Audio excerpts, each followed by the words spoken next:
MY18 Skoda Fabia offers a competitive, if flawed package in the tightly contested light car segment. Punchy 3-cylinder turbo, when the transmission allows. Refinement at highway speeds. Standard AEB. Decent practicality for the class. Frustrating DSG in this application.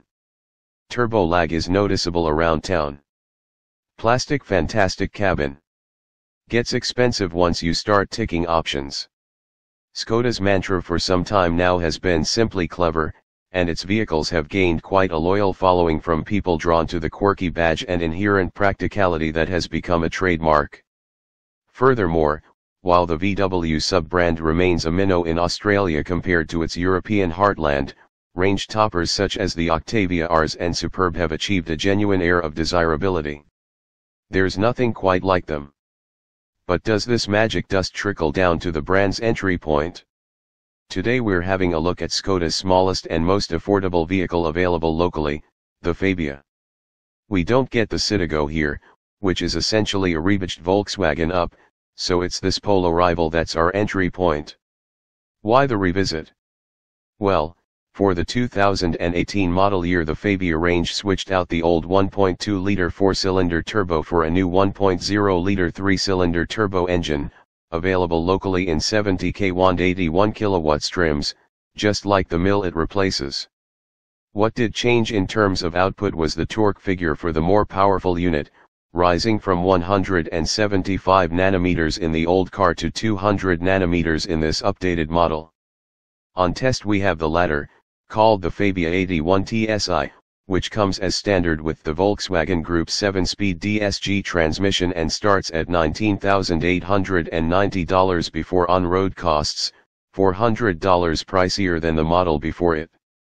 Standard kit includes a rear-view camera, 6.5-inch touchscreen infotainment system with Apple CarPlay and Android Auto, Bluetooth phone and audio streaming, auxiliary, USB and SD card inputs, manual air conditioning, a 6-speaker audio system, heated electric side mirrors, power windows front and rear, 16-inch steel wheels, leather trim for the steering wheel, handbrake and gear shifter, along with chrome interior highlights.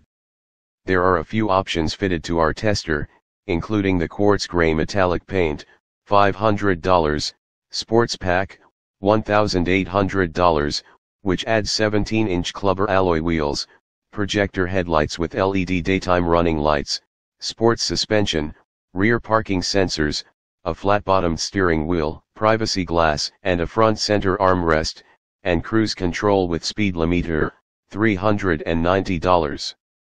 So, with all extras included, the as-tested price for our Fabia 81 TSI sits at a rather exy $22,580 plus orcs. That's getting to the premium end of the light car segment, on par with top-spec versions of the Mazda 2, Renault Clio and the related Volkswagen Polo, which is set to enter a brand new generation from next year but which is currently on runout at bargain prices.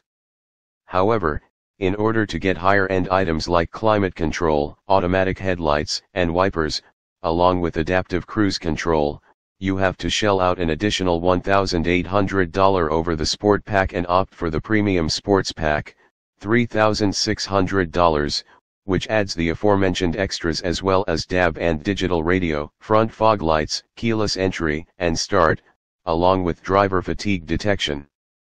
Other options include inbuilt satellite navigation, $950, a panoramic glass sunroof, $1,000, and contrasting roof and wheel finishes which Skoda calls color concepts, though these can be incorporated into the sports or premium sports packs.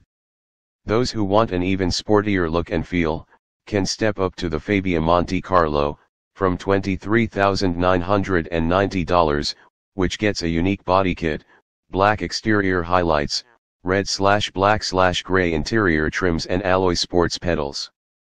So, right off the bat, the Fabia isn't what you'd call cheap. In fact, it's one of the more expensive offerings in the segment, despite Skoda being pitched as the more affordable brand compared to Volkswagen, although we're sure the forthcoming new generation Polo will move a little further upmarket when it arrives early next year. It seems a little silly that something as common as cruise control requires ticking an option box, and a fully specified base Fabia will surpass the $25,000 mark before on-road costs, which is excessive. Visually the Fabia isn't as striking as a Mazda 2 or Renault Clio, but there's an understated look to the exterior, thanks to its clean lines and boxy shape. The grey exterior finish of our tester is a little boring, though it will appeal to those who like to blend in. Meanwhile, the interior is less impressive in terms of its execution. The design and layout is fairly conventional and ergonomically sound, though you won't find any soft touch materials anywhere bar the fabric-trimmed center armrest and door inserts where your elbow rests. It's actually really disappointing, especially when you think for a couple grand more you could have an entry-level Volkswagen Golf with far nicer cabin trims. This reviewer would go as far to say that Skoda has used the plastics from a Volkswagen Caddy or Transporter commercial van. In case you're wondering, that's not a good thing in this different application. Despite the average interior trims, though, everything at least feels very well screwed together, and the doors close with a solid thunk in typical Volkswagen fashion. The driver is also treated to a lovely sports leather steering wheel with perforated trim, along with comfortable seats that don't have a lot of bolstering but still manage to offer good thigh and back support.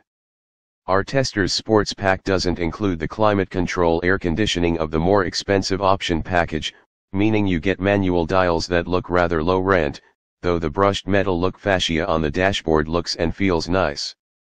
The 6.5-inch infotainment system is a little on the smaller side compared to rivals like the Mazda 2 and Kia Rio, though the tech-savvy will appreciate the standard inclusion of Apple CarPlay and Android Auto. It's relatively quick and easy to use, with physical button shortcuts on the borders of the display make navigating the system's various menus a cinch. Having the smartphone mirroring tech at this price point would lead us to recommend not shelling out the extra $950 for inbuilt satellite navigation, though if you frequent areas with low cellular reception, that might be a good option.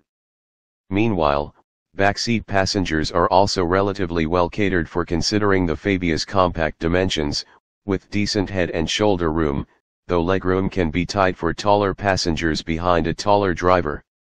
Storage is also pretty good throughout the cabin, with a decent-sized center bin underneath the armrest, a large stowage area underneath the center stack, and bottle holders in all four doors. There's even a little rubbish bin complete with a waste bag in the driver's door bin. It's adorable. Rear seat passengers can keep items secure in the seat back pockets, and there's also a small tray in the center. While rear air vents are absent, you'd be hard-pressed to find a vehicle in this class that has them. Behind the second row is a 305-liter luggage area that beats rivals like the Mazda 2 and Volkswagen Polo, though cannot match the likes of the Honda Jazz and Suzuki Baleno. For those who want a light car with the largest boot, there's the Fabia wagon, which offers a massive 505 liters with the rear seats in place, a figure that betters most mid-size SUVs costing some $10,000 to $15,000 more. The luggage area also features a basket and luggage net to secure loose items, which can be a lifesaver if you have bags of shopping or delicate cargo you don't want rolling under the seats from the second row. However, there's a decent hump when the second row folds, meaning you can't just slide longer items through, say, if you bought some stuff from IKEA. So that's the cabin covered. But what's it like to drive? Under the bonnet is a new 1.0-liter 3-cylinder turbo petrol engine, developing 81 kilowatts of power at 5,500 RPM and 200 nanometers of torque between 2,000 and 2,500 RPM, which is right up there for the most powerful non-performance engine in the class. Drive is sent to the front wheels via a 7-speed DSG in the case of our tester. While the outputs are more than plentiful for a car of this size, the Fabia's frustrating transmission is one of the worst examples of that this reviewer has encountered. There's a very noticeable dead spot down low, which can be challenging when driving through intersections or trying to make a gap in traffic. It has a rather annoying habit of starting in second gear to save fuel, meaning that progress from a standstill seems quite lethargic and jerky, particularly after disengaging the idle stop/start system. The engine does generate that signature 3-cylinder note, though you won't hear it unless you really push the Fabia hard. The transmission rarely lets the engine rev above 3000 RPM in normal driving. Foot to the floor, though, and you'll get brisk acceleration in addition to that gravelly thrum that is a trademark of 3-cylinder engines, which makes the Fabia feel almost sporty. There's also fantastic noise suppression from the engine bay, meaning the Fabia is impressively refined at speed for a vehicle in this class, once you become adjusted to the powertrain and transmission. In fact, this has to be the highlight of driving the Fabia. It's a very mature drive indeed. Wind noise is well suppressed, while tire roar is generally kept to a minimum until you hit the roughest of road surfaces, though a stint on the Hume Highway between Melbourne and Kilmore showed the Fabia produces less tire noise than larger cars like the Honda Civic. Once at highway speeds, the Fabia settles into a quiet hum, with the 1.0-liter turbo spinning at around 2250 RPM at 100 km per hour in 7th gear. The ride is reasonably compliant over most surfaces, though it is a little on the firmer side, so larger imperfections can transmit sharp jolts into the cabin. What's also impressive is how composed the little Skoda feels on the open road. It's planted and confident even at 110 km per hour on bumpy country highways, feeling like a bigger car than it actually is. Additionally, the four-wheel disc brakes, ventilated at the front, and predictable stopping pedal inspire plenty of confidence when coming back to a rest. It's an efficient little thing, too. We drove over 500 kilometers in a mix of urban and highway conditions, and returned an indicated fuel reading of 6.4 L/100 km. Yes, that's a little up on the company's 4.7 L/100 km official claim, but you'll easily get more than 500 kilometers out of the Fabia's 45-liter tank. However, unlike most of its rivals, the Skoda has a taste for minimum 95 RON unleaded, meaning you'll pay a little more at the pump per fill. In terms of ownership, the Fabia is covered by Skoda's competitive 5-year, unlimited kilometer warranty, with 6 years/90,000 km of capped price servicing. Scheduled maintenance is required every 12 months or 15,000 kilometers, whichever comes first, with the first 3 visits asking for $280, $335 AMD $421, totaling $1,036 for the first 36 months or 45,000 kilometers. Over the life of the 6-year capped price servicing plan, the Fabia 81 TSI will set you back $2,383, which incidentally is cheaper than the manual 70 TSI version, $2,416. The longer service intervals make the Skoda more competitive against Japanese rivals like the Mazda 2 or Toyota Yaris, which will require 2 visits a year if you do a lot of driving, though the Kia Rio is still cheaper to maintain with the same intervals. Overall, the Skoda Fabia remains one of the more well-rounded offerings in the light car segment, though the midlife update hasn't really addressed some noticeable shortcomings. The plasticky interior will be a turn-off for many, particularly if you're after the quality feel that's normally associated with European cars. Additionally, the hesitant DSG transmission is one of the more jerky of its type and exacerbates the turbo lag, which hinders drivability in stop/start traffic, somewhere this car will spend most of its time. Unfortunately for the little Czech, there's not really any area where it stands out from the pack. The Mazda 2 has more tech at this price point, the Kia Rio is cheaper to buy and own, while the Suzuki Swift GLX Turbo offers better performance.